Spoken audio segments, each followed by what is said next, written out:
Royal Dynasty. Mind your tourism. Mind your Mobstar. Iwe Cynthia, amai Anisha. Avingi vaida kutonifinisha. Upeniweze kuzia vandipanisha. Asi vinongopisa sechitima chemarasha. Tema mbepo pavaga vatumira.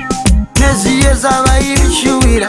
Uona inini nichi dinda parira ndatoiparira. Matirikoti ematirikiti vanoziva voti mashiripiti. Azvidi kumhanya musawanze piripiti. Vaita vakashereketa ndopavanoona ndouya ndobata-bata ndopandabata panopisa.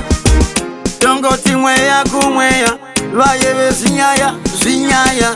Asikana ndobaya nekuti Mwari vakandisika ndine moyo wakachena. Nyika yakandichinja kuita moyo wakasviba. Mwari vakandisika ndine moyo wakachena. Nyika yakandichinja kuita moyo wakasvisisa wakasviba. Munhu wese vanozvarwa nechivi chitema. Ziva upenyu unogona kurema. Asi nyangwe vamwe vakwaka kusema vachingotive uyo achamugonesu. Hapana vakaite zvekufembera kuti ndakura vanhu vese ndichatovaimbira. Vagouya kumadhanzi vachitondiunganira. Asi zvakandisiya nisira upenyu. Ndopaunoona kuti vaiti kura uone. Nhasi unoregai ndiite ndichone. Vanondida vashaike vashone. Vaive marimoti ndo vanomhanya kutanga kunopa ripoti kuti uyo tamutadza ndovakukwadza ndovakunyudza zvinorwadza. Mwari vakandisika ndine moyo wakachena. Nyika yakandichinja kuita moyo wakasviba. Mwari vakandisika ndine moyo wakachena. Nyika yakandichinja kuita moyo wakasvisisa wakasviba. Saka vamwe vedu tine munyama. Ukazonyanya chema unenge uchatuka Mwari.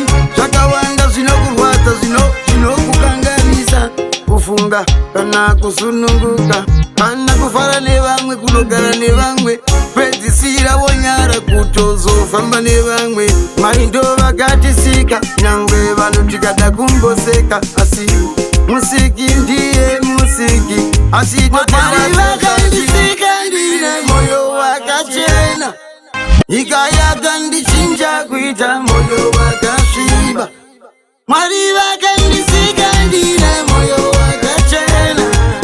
Nyika yakandichinja kuita moyo wakasvisisa. Mwari vakandisika ndine moyo wakachena. Mobstar. Nyika yakandichinja kuita moyo wakasviba. Mwari vakandisika ndine moyo wakachena. Royal Dynasty. Nyika yakandichinja kuita moyo wakasvisisa wakasviba.